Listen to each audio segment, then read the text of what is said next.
জয়, এ কি বাদবাবু তুমি? জয় প্লিজ আমাকে আর ওই নামটাই ডেকো না, কারণ খুব তাড়াতাড়ি আমি তোমার জীবন থেকে অনেক দূরে চলে যাচ্ছি। কাজেই ওই নামটায় আমাকে ডেকে কোনো কাজ নেই, কোনো মানেই হয় না। তাহলে কি বলার জন্য এসেছো? দেখো, আমি তোমাকে এটুকুই বলতে চাই যে আমার আর তোমার যে ডিভোর্সটা হচ্ছে, তুমি ভেবো না যে তারপর আমি তোমার আর কোনো দায়িত্ব নেব না। তোমার খোরপোশের টাকাটা আমি মাসে মাসে তোমাকে ঠিক পাঠিয়ে দেবো।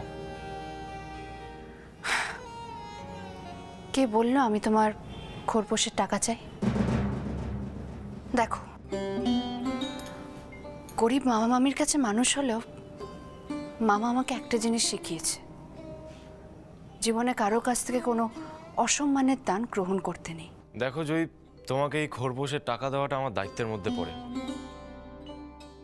আর আমি আমার দায়িত্বকে কখনোই অস্বীকার করতে পারি না, করতে চাইও না। বাই দ্য ওয়ে, তোমাকে আরেকটা সাজেশন দেওয়ার ছিল, সেটা হচ্ছে এই যে তোমার আর আমার ডিভোর্সটা হচ্ছে না, এটা একটু শান্তিপূর্ণভাবে হোক। তাই আমার রিকোয়েস্ট, তুমি প্লিজ এটা নিয়ে রিয়্যাক্ট করো না, কারণ এই জিনিসটা তো খুব সুখকর নয়। বুঝতেই পারছো, পাড়ার প্রতিবেশীরা, আত্মীয় স্বজনরা সবাই এটা নিয়ে মজা করবে, আমাদেরকে হাসির খোরাক বানাবে। তাই বলছি, যাই হোক না কেন, সেটা যেন নীরবে শান্তিপূর্ণভাবে হয়। ব্যাস এটুকুই বলার ছিল। Hope you understand.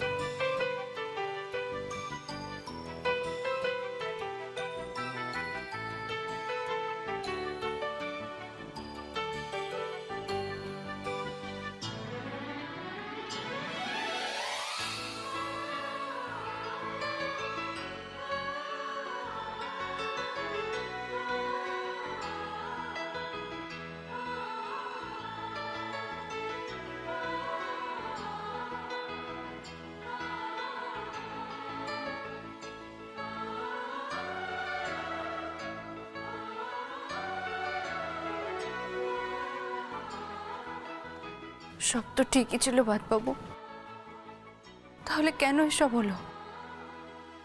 কেন? এখন তো আমার বোনের জন্য, বাবার জন্য খুব চিন্তা হচ্ছে, খুব।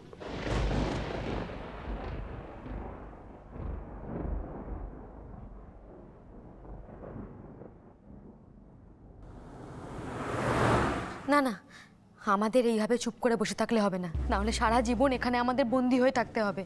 কোনোদিনও আমরা এখান থেকে পালাতে পারবো না, আমরা মুক্তি পাবো না কোনোদিনও, তোমরা বুঝতে পারছো? তোরা অল্প বয়সী, আমরা আমরা বুড়ো বুড়ি তোদের সাথে পালাবো কেমন করে? বল কেমন করে পালাবো? তাছাড়া বাইরে ওই রক্ষসের লোকজন ঘোরাঘুরি করছে। পালানোর কথা আমিও ভেবেছিলাম রিয়া, কিন্তু যত দিন যাচ্ছে ব্যাপারটা আরো অসম্ভব বলেই মনে হচ্ছে। ওদের নজর এড়িয়ে কিছু করা খুব মুশকিল। কিন্তু আমি একটা অন্য জিনিস ভাবছি। আমি ভাবছি যদি দিদির কাছে কোনোভাবে এই খবরটা দেওয়া যায় যে আমরা এখানে আছি। সেটা কি করে সম্ভব? কি করে খবর দেবে মা যে আমরা এখানেই আছি? সেটাই তো বুঝতে পারছি না, কি করবো আমি, আমার কিছুই মাথাতে আসছে না, আমি বুঝতে পারছি না। আস্তে আস্তে কেউ কেউ কেউ আসছে মনে হচ্ছে। শোনো, এইসব বিষয় নিয়ে আর কোনো কথা নাই, ঠিক আছে? একদম চুপ।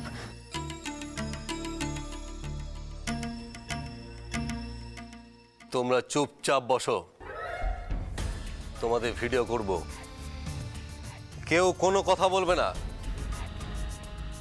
কেন ভিডিও করবে? কেন? বসের হুকুম, তাছাড়া এত কথা কিসের? যা বললাম তাই শোনো, চুপচাপ বসে থাকবে।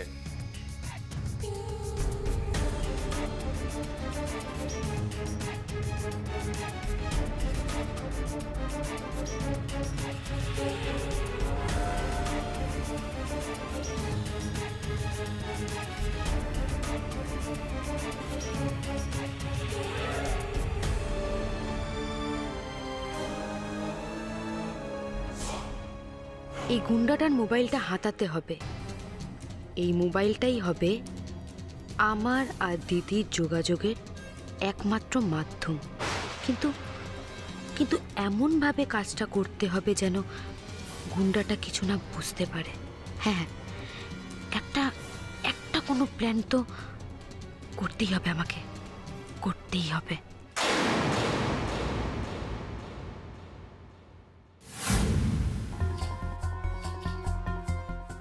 ও, আপনি এখনো এ ঘরে আমার জন্য অপেক্ষা করছেন? ভালোই হলো। তাহলে শুনে রাখুন, আপনার কথা মতো আমি কাজটা করে দিয়ে এসেছি। ওই ঘরের রেকর্ডারটা ফিট করে দিয়েছি।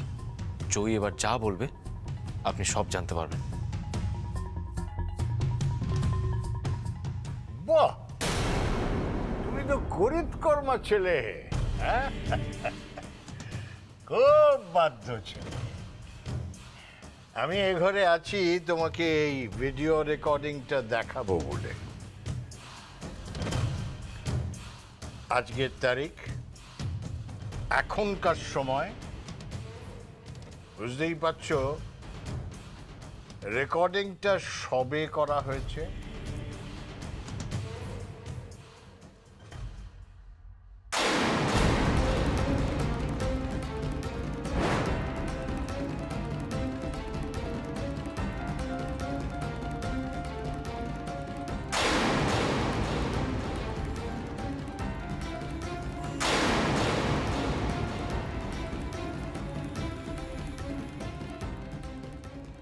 পুরো ঠিকানাটা পড়া যাচ্ছে না, কিন্তু বাসন্তী পুকুরহাট এই পর্যন্ত পড়া যাচ্ছে। বাসন্তী পুকুরহাট কোথায় সেটাই আমাকে খুঁজে বার করতে হবে।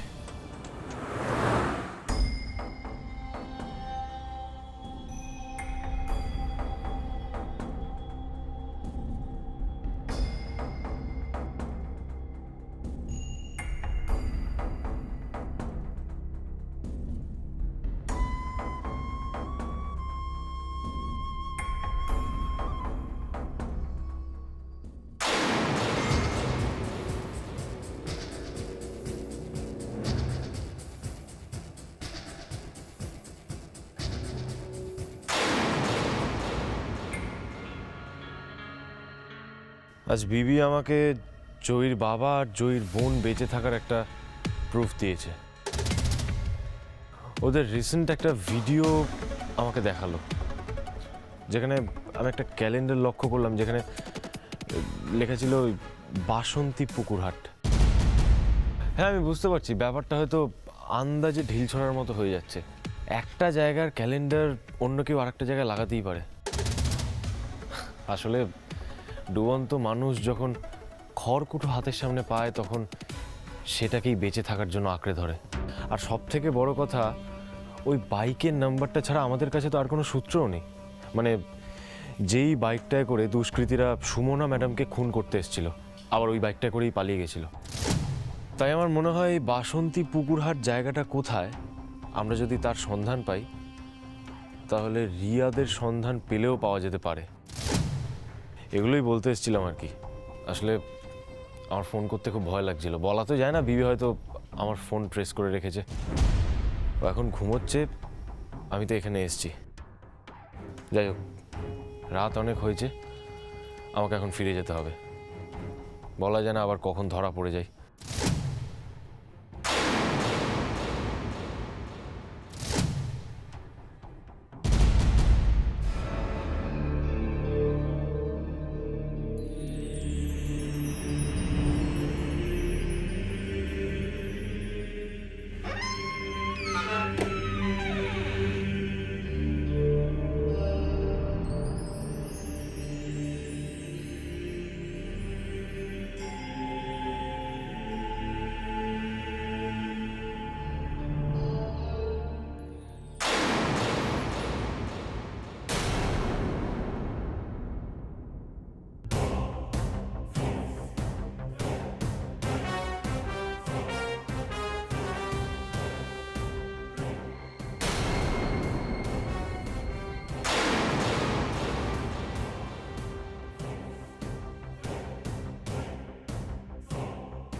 কেন এত অস্থির লাগছে আমার?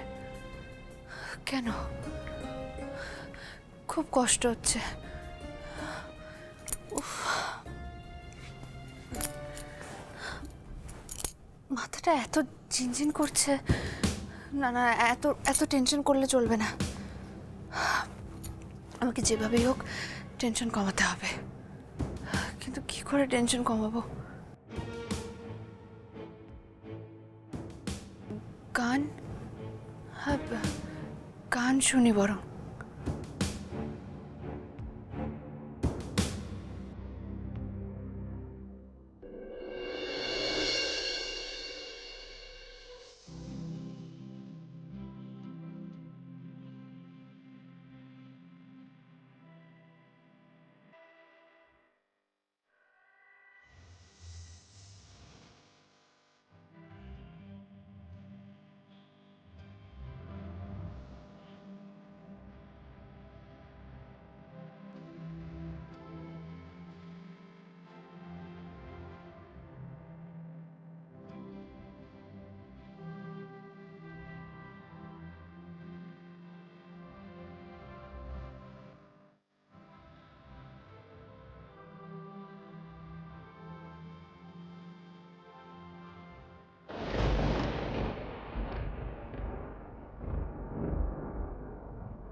রিভু এত রাতে কোথায় গিয়েছিল? কার সঙ্গে দেখা করতে? রিভু কি আমার সঙ্গে ডাবল ক্রস করছে? জয়ীর সঙ্গে বাইরে দেখা করার জন্য বেরোয়নি, কারণ জয়ী তো ঘরেই আছে। মনে হচ্ছে তলে তলে জয়ীর সঙ্গে ওর আঁতাত হয়নি। যদি আঁতাত হতো তাহলে তো আমি বুঝতে পারতাম। না না, রিভু আর জয়ের ভুল বোঝাবুঝি মিটে যায়নি। রিভু যখন অফিসে যায়, আমার লোক ওকে নজরে রাখে। ওর ফোনের কল লিস্ট পাওয়ার ব্যবস্থাও আমি করেছি। জয়ীর সঙ্গে যে ও তলে তলে কোনো প্ল্যান করছে এটা সম্ভব নয়। ম্যাক্সিমাম সময়টা ও আমার লোকেদের চোখে চোখে থাকছে। তাহলে কার সঙ্গে দেখা করতে গিয়েছিল? না না, এবার এই খেলাটা শেষ করে দিতেই হবে। শুধু শুধু স্বর্ণেন্দুদের বাঁচিয়ে রেখে আর কোনো লাভ নেই। শেষ করে দিতে হবে। একই সঙ্গে শেষ করে দিতে হবে রিভুকেও।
তার মানে আমি স্বপ্ন দেখছিলাম। কিন্তু এরকম একটা স্বপ্ন কেন দেখলাম আমি? স্বপ্নটা তো আর আমি এমনি এমনি দেখিনি। তার মানে নিশ্চয়ই কাকাবাবুর মতো মানুষ এরপর ঠিক এরকমই একটা স্টেপ নেবে।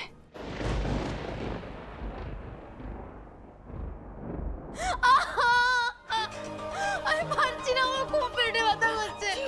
আমি উঠে যাবো। কেউ আছেন? কেউ আছেন? ওগো, কে কোথায় আছো? একটু এসো না।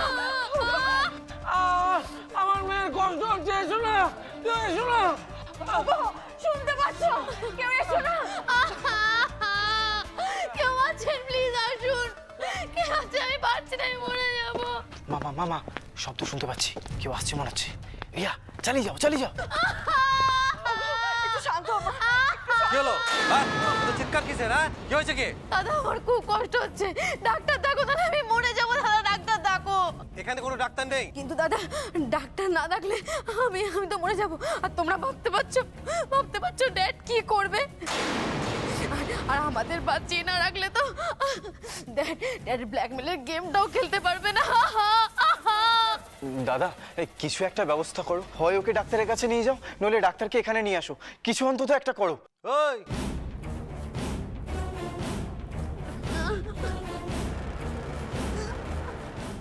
তুই চুপ কর, তোকে কে কথা বলতে বললো? দাদা প্লিজ দাদা, আমার খুব কষ্ট হচ্ছে দাদা। এত ব্যথা দিয়ে আমি থাকবো কি করে বলুন দাদা প্লিজ। মেয়েটার অবস্থা দেখো না, মেয়েটার কষ্ট তুমি দেখতে পাচ্ছ না? তোমার শরীরে কি কোনো মায়া দয়া নেই? তোমাদের বাকি চাকরিতে কাউকে পাঠিয়ে একটু ওষুধ এনে দাও না।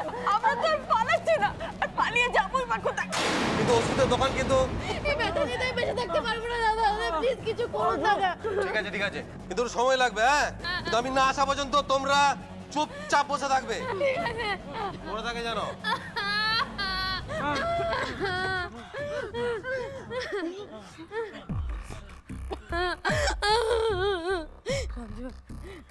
এসএমএসটা করেছো?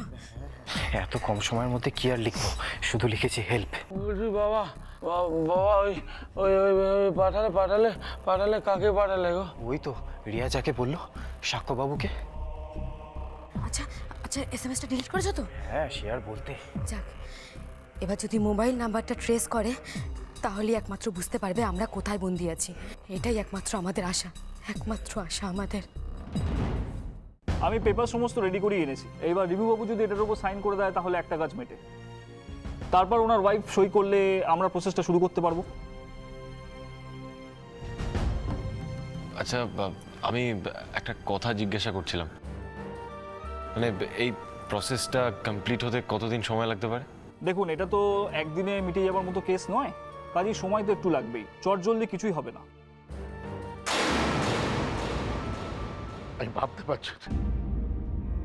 আমি ভাবতে পারছি না যে কয়েকটা দিনের মধ্যে পরিস্থিতি এরকম আমূল বদলে যাবে।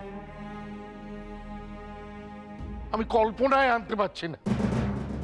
পার্থ, কি আর করবি বল? ওই যে কথায় আছে না, গড়তে সময় লাগে, ভাঙতে এতটুকু সময় লাগে না। তবে একটা ব্যাপারে নিশ্চিত থাকতে পারিস, যেটা হচ্ছে সেটা কিন্তু মঙ্গলের জন্যই হচ্ছে। হ্যাঁ, মাঝে মাঝে আমারও খারাপ লাগে, নিজেকে অপরাধী বলে মনে হয়। আসলে জয়ী তো খারাপ মেয়ে নয়, ও তো ভালো মেয়ে। ওর মাথাটা গুলিয়ে দিচ্ছে তো একজন, ওই সাক্ষ্য। ওই সাক্ষ্যই তো যত নষ্টের গোড়া।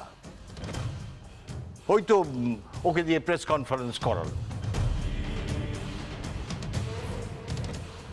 আবার জয়ীকে একেবারে সকলের সামনে হাসির পাত্রী করে তুলল। তাতে আমার যা বদনাম হবার তা তো হলোই, কিন্তু তোদের ফ্যামিলির মুখটা কিভাবে পুড়লো বলতো? জাগে এসব পুরনো কথা তুলে আর লাভ নেই। যা হবার তা হয়ে গেছে, এখন আর হাউতাশ করে লাভ কি?